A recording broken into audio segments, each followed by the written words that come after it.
There's a pattern to currency collapse. It's not random, it's not unpredictable. It follows a precise four-stage sequence that has played out in every major currency crisis in history.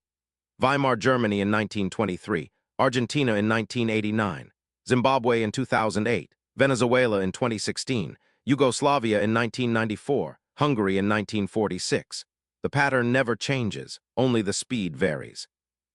And right now, the United States dollar, the world's reserve currency, the foundation of the global financial system, the currency that has dominated international trade for 80 years, is in stage 3 of this collapse sequence. Not stage 1 where everything looks fine, not stage 2 where cracks are appearing. Stage 3, the stage where the avalanche has started, but most people are still standing at the bottom of the mountain arguing about whether avalanches are even real. I know that sounds dramatic. I know it sounds like fear-mongering. But I'm going to show you the exact markers of each stage, prove to you with hard data where the dollar sits right now, and then explain what happens in stage 4, the final collapse, and why gold, silver, and Bitcoin aren't just alternatives anymore. They're lifeboats, and the people who don't get in one are going to drown in worthless paper. By the end of this, you'll understand why the world's wealthiest individuals are quietly moving 30–40% of their portfolios into hard assets. You'll understand why central banks have been buying gold at record levels for 3 consecutive years. And you'll understand why, when stage 4 hits, probably within 18–24 months, there will be a mad scramble for real money, and 99% of people will be too late. Let's start with how currencies actually die, because it's not what you think. Stage 1, the invisible foundation cracks, USA, 2008–2019. Currency collapse doesn't begin with hyperinflation. It doesn't begin with bank runs or bread lines. It begins quietly in the realm of government policy and central bank decisions that the average person never sees or understands. Stage 1 is the planting of the seeds, and those seeds are always the same: unsustainable debt and money printing to cover that debt. Here's what stage 1 looks like in every currency collapse. The government runs persistent budget deficits, not occasional deficits during wars or recessions. That's normal. Stage 1 is characterized by structural deficits that exist even during economic expansions.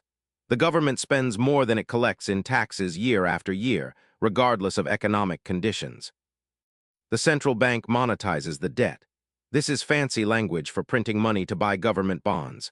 The government issues debt that nobody else wants to buy, so the central bank creates new currency out of thin air and purchases the bonds itself. This keeps interest rates artificially low and allows the government to keep spending.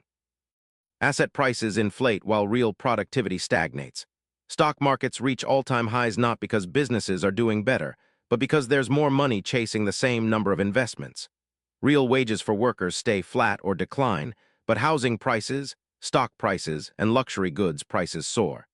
This creates a wealth gap that begins to destabilize society. Foreign creditors begin to get nervous. Other countries that hold the currency in their reserves start to quietly diversify. They don't dump it all at once. That would crash their own holdings. But they slowly reduce their exposure, buying fewer bonds at treasury auctions and converting some holdings into gold or other currencies. The government and media insist everything is fine. This is crucial. Stage 1 requires public confidence. The moment people lose faith in the currency, stage 1 ends and stage 2 begins. So authorities constantly reassure everyone that the debt is manageable, that money printing is temporary, that inflation is transitory. For the United States, stage 1 ran from approximately 2008 to 2019. The 2008 financial crisis forced the Federal Reserve to implement quantitative easing, printing trillions of dollars to buy treasury bonds and mortgage-backed securities. This was supposed to be a temporary emergency measure. It became permanent policy. Between 2008 and 2019, the Fed's balance sheet exploded from $900 billion to $4.5 trillion. That's $3.6 trillion in newly created money pumped into the financial system. During this same period, the federal debt doubled from $10 trillion to $23 trillion. These weren't wartime deficits. These were peacetime structural deficits driven by entitlement spending and tax cuts that weren't paid for. Even in 2019, with unemployment at record lows and the economy supposedly booming, the deficit was $984 billion. Foreign central banks noticed. China's holdings of U.S. Treasuries peaked in 2013 at $1.3 trillion and have been declining since. Japan, the second largest holder, has been a net seller since 2020.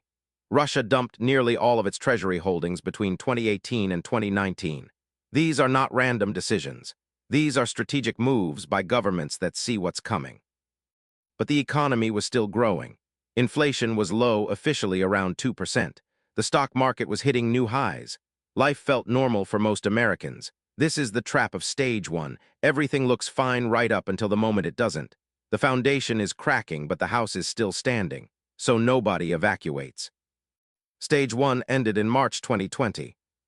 Stage 2, the visible acceleration, USA, 2020-2023. Stage 2 is when the money printing shifts from extraordinary to obscene. It's when the government and central bank abandon all pretense of fiscal discipline. The excuse is always the same: emergency. War, pandemic, financial crisis. Something happens that gives them political cover to do what they wanted to do anyway, which is print unlimited amounts of money. Here are the markers of Stage 2. Massive expansion of the monetary base. The central bank's balance sheet explodes. We're not talking about billions anymore. We're talking about trillions added in months, not years. Direct government spending financed by money printing. The government sends checks directly to citizens, funds massive stimulus programs, bails out industries. The money doesn't come from taxes or even from borrowing from real investors. It comes from the central bank's printing press. Inflation begins to accelerate noticeably. Consumer prices start rising 5%, 7%, 10% per year. The government claims it's temporary. Transitory was the Federal Reserve's favorite word in 2021. They blame supply chains, bad weather, greedy corporations, anything except the actual cause, which is too much money chasing too few goods. Real interest rates turn deeply negative. If inflation is 7% and interest rates are 2%, your savings are losing 5% of their purchasing power every year. This punishes savers and rewards debtors. It's a hidden tax that transfers wealth from responsible people to the government and to people who borrowed recklessly. Hard assets begin outperforming currency. Real estate prices surge. Stocks hit bubble valuations. Commodities start rising. And most importantly, gold and silver begin attracting serious attention. Smart money starts moving out of cash and bonds into things that hold value. The wealth gap becomes a chasm. People who own assets get richer as those assets inflate. People who live paycheck to paycheck get crushed as food, rent, and gas prices explode while wages lag. Social tensions escalate. For the United States, Stage 2 began in March 2020 and ran through 2023. The numbers are almost incomprehensible. Between March 2020 and March 2022, the Federal Reserve printed $4.8 trillion. Let me put that in perspective. It took the Fed 95 years, from its founding in 1913 to 2008, to create $900 billion. It took 24 months to create $4.8 trillion. That's more money created in 2 years than in the previous century combined. Federal government went on the greatest spending spree in human history. The CARES Act in March 2020, $2.2 trillion. The Consolidated Appropriations Act in December 2020, $900 billion. The American Rescue Plan in March 2021, $1.9 trillion. The Infrastructure Investment and Jobs Act, $1.2 trillion. Checks were sent to nearly every American. Businesses received forgivable loans. State governments were flooded with federal cash. Where did this money come from? Not from taxes. The government borrowed it by issuing bonds. And who bought the bonds? The Federal Reserve using newly printed money. This is textbook debt monetization. The government spent the money. The Fed printed the money. The taxpayer got stuck with the inflation. And inflation came with a vengeance. After a decade of the Fed claiming they couldn't get inflation above 2%, suddenly it was 7%, then 8%, then 9.1% in June 2022, the highest in 40 years. The real inflation, if you measured it the way the government did in 1980, was closer to 15–17%. Food prices up 13%, energy up 40%, rent up 20%. Everything Americans need to survive became drastically more expensive. The Fed's response? They started raising interest rates aggressively in 2022, going from 0% to 5.5% in 18 months. This was supposed to kill inflation. What it actually did was push us into Stage 3. Stage 3, the loss of confidence, USA, 2024 present. This is where we are right now. Stage 3 is the most dangerous stage because it's where things can spiral out of control very quickly. Stage 3 is characterized by one thing above all else: loss of confidence in the currency and the institutions that manage it. Here are the markers of Stage 3, and I want you to notice how many of these are happening right now. Central bank credibility collapses. People stop believing what the Fed says. They promised inflation was transitory. It was.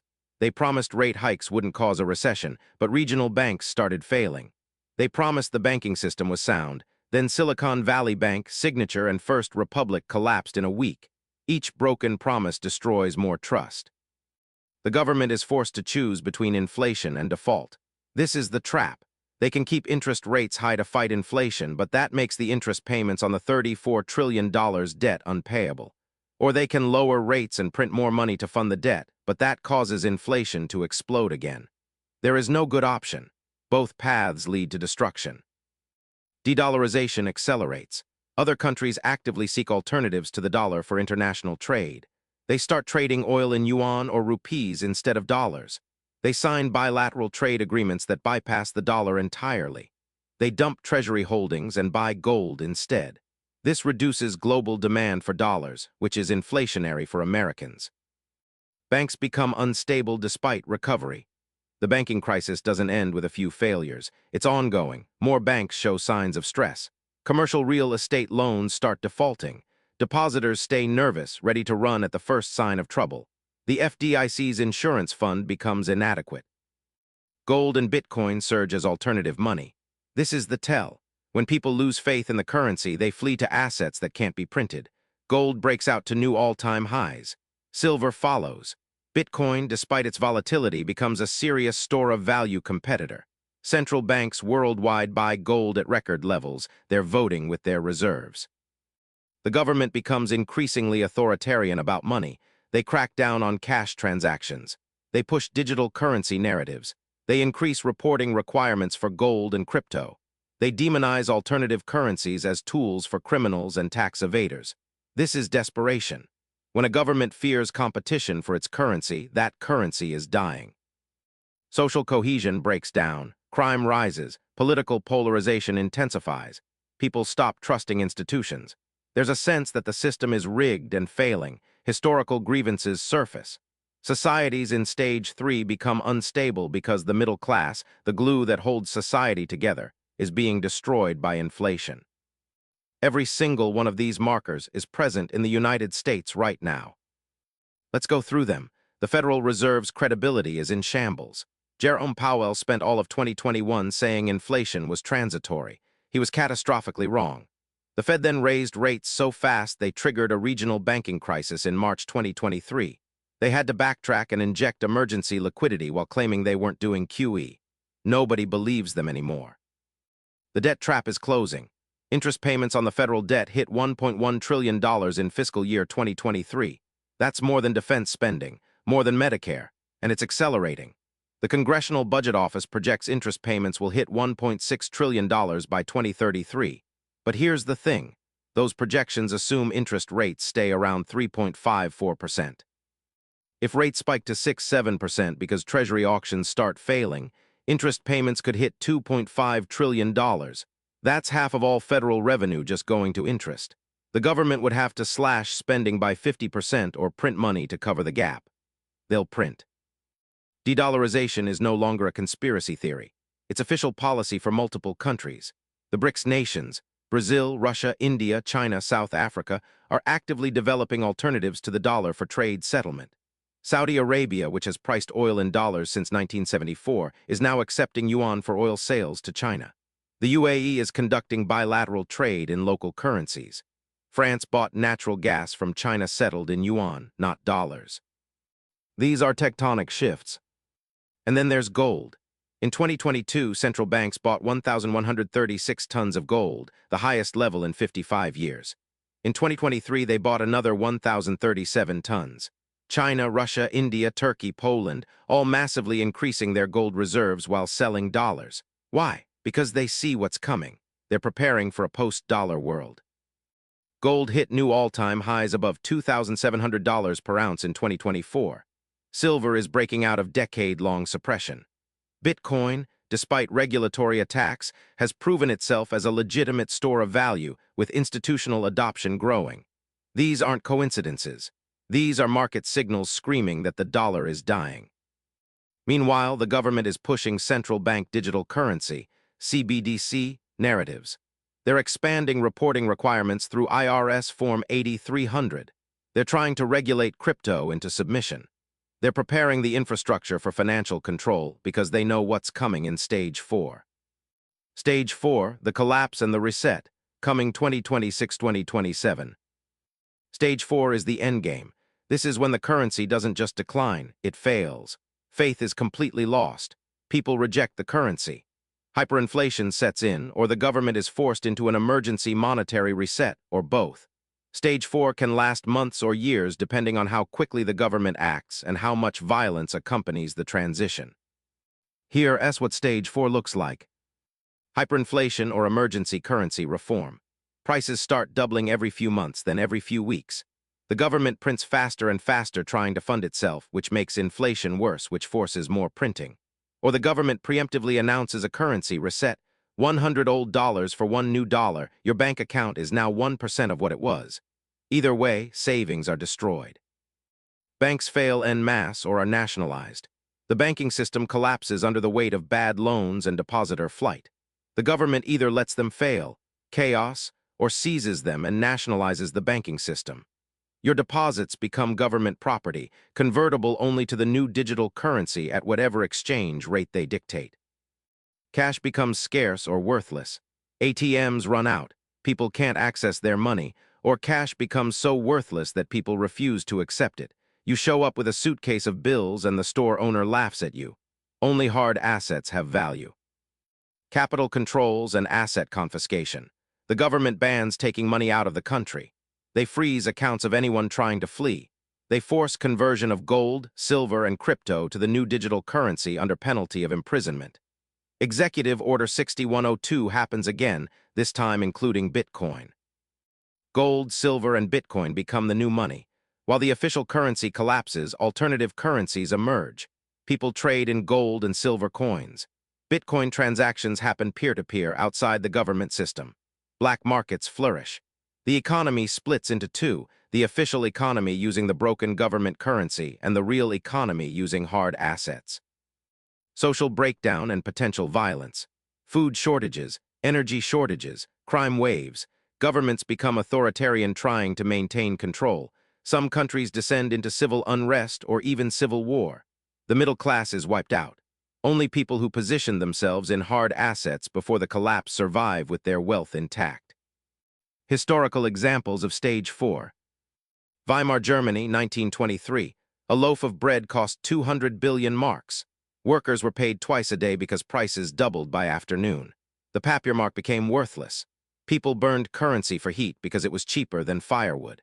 The collapse ended when the government issued the Rentenmark, backed by land, and forcibly converted the old currency at a rate of 1 trillion to 1. Zimbabwe, 2008. Inflation hit 89.7 sextillion%. The government printed $100 trillion notes.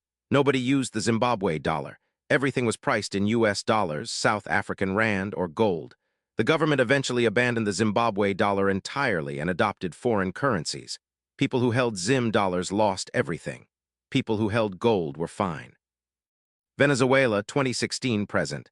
The bolivar has lost 99.9% of its value. Official inflation is impossible to measure. Some estimates put it at 1 million% at its peak. Grocery stores are empty. People eat from garbage cans. 3 million people have fled the country. Those who stayed and held bolivars starved. Those who had dollars, gold, or Bitcoin survived. For the United States, Stage 4 probably begins in 2026 or 2027. The trigger will be one of several possible events. A major treasury auction that fails, forcing the Fed to step in and buy everything, making debt monetization undeniable.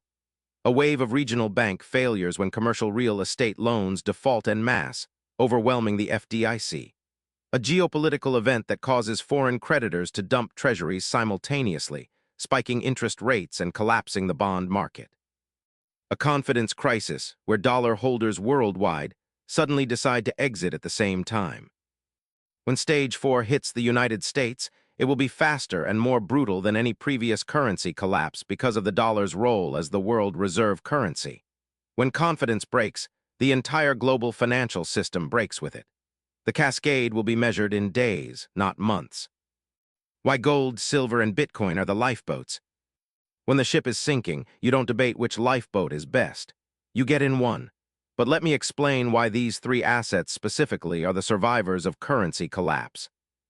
Gold, the 5,000-year champion. Gold has survived every empire collapse, every currency reset, every hyperinflation in human history. Why? Because it has properties that make it ideal money: scarce, durable, divisible, portable, universally recognized. You can't print gold. You can't hack gold. You can't make it disappear with an executive order. You can ban it, but you can't unmake it. In Stage 4, gold becomes the base layer of the new monetary system.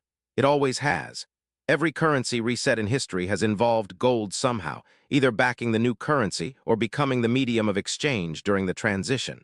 Central banks buying record amounts of gold right now aren't doing it for fun. They're preparing for the reset. Silver, the people's money. Silver has all the properties of gold, but with one crucial advantage. It's affordable for regular people. In a collapse scenario where a 1-ounce gold coin is worth $10,000, you can't buy groceries with it. But a 1-ounce silver coin worth $500, that's usable. That's practical for everyday transactions. Silver has the additional advantage of industrial demand. It's used in electronics, solar panels, batteries, medical equipment. Even if monetary demand disappeared, which it won't, silver would still have value. This dual demand creates a floor under the price. Bitcoin, the digital survivor. This is the controversial one, but hear me out. Bitcoin has only existed for 15 years. It hasn't been through a currency collapse, but it has properties that make it uniquely suited to survive government currency failure. Bitcoin is decentralized. No government controls it. No central bank can print more of it. There will only ever be 21 million Bitcoin. It's digitally scarce in the same way gold is physically scarce. Bitcoin is portable in ways gold can never be. You can carry $1 billion worth of Bitcoin in your head through a memorized seed phrase. Try doing that with gold bars. Bitcoin is censorship resistant. If the government freezes your bank account, your Bitcoin in a hardware wallet is untouchable. They would need your private keys, which they can't get without your cooperation. The risk with Bitcoin is that it requires functioning internet and electricity. In a total societal collapse, gold and silver work, but Bitcoin doesn't. This is why you need all three: gold for long-term wealth preservation, silver for medium transactions, Bitcoin for portability and international movement of wealth. What you must do before Stage 4. You have a window, it's closing, but it's still open. Here's your action plan. Allocate 10–20% of your net worth into physical gold. Not paper gold, not gold stocks, physical coins or bars that you control. Store some at home in a high-quality safe. Store some in a private vault, preferably overseas in a stable jurisdiction. Buy physical silver, at least 100 ounces minimum. Silver coins are ideal because they're recognizable and tradable. Store them securely. In Stage 4, this will be your spending money when ATMs don't work and dollars aren't accepted. Allocate 5–10% to Bitcoin, but only what you understand and control. Buy Bitcoin through a reputable exchange, then immediately transfer it to a hardware wallet that only you control. Not Coinbase custody, not an exchange wallet. Your keys, your Bitcoin. Get out of long-term bonds. Bonds are death in Stage 3 and Stage 4. They lose value when inflation surges and when interest rates spike. If you're holding 10-year treasuries, you're going to get destroyed. Reduce exposure to banks. Keep only what you need for monthly expenses in checking accounts. Everything else should be in hard assets, short-term treasuries, or distributed across multiple institutions below FDIC limits. Have 3–6 months of cash at home, physical currency, small bills. When Stage 4 hits, ATMs will be empty and credit cards won't work. You'll need cash to buy time. Consider international diversification. Open a bank account overseas. Look into second residency or citizenship programs. Have an escape plan if you need to leave the country with your wealth. Stage 1, foundation cracks. Nobody notices. Stage 2, visible acceleration. Some people notice, but most think it's temporary. Stage 3, loss of confidence. Smart money exits. Stage 4, collapse and reset. Only people who prepared survive with wealth intact. The United States is in Stage 3. The markers are undeniable. The debt is unpayable. The banking system is unstable. Foreign creditors are exiting. Gold and Bitcoin are surging. The government is preparing financial controls. Stage 4 is coming. The only question is whether you'll be in the lifeboat or still on the deck arguing about whether the ship is really sinking. History has given us the playbook. Every currency collapse follows the same pattern. Every survivor made the same moves. They got out of paper and into hard assets before the window closed. The window is still open, but it won't be for long. If this information helped you see what's coming, share it with someone you care about. Subscribe to stay updated as we track the progression into Stage 4. And tell me in the comments, are you already positioned in gold, silver, and Bitcoin, or are you just starting to prepare? The collapse is not coming, it's happening. The question is whether you'll recognize it before it's too late.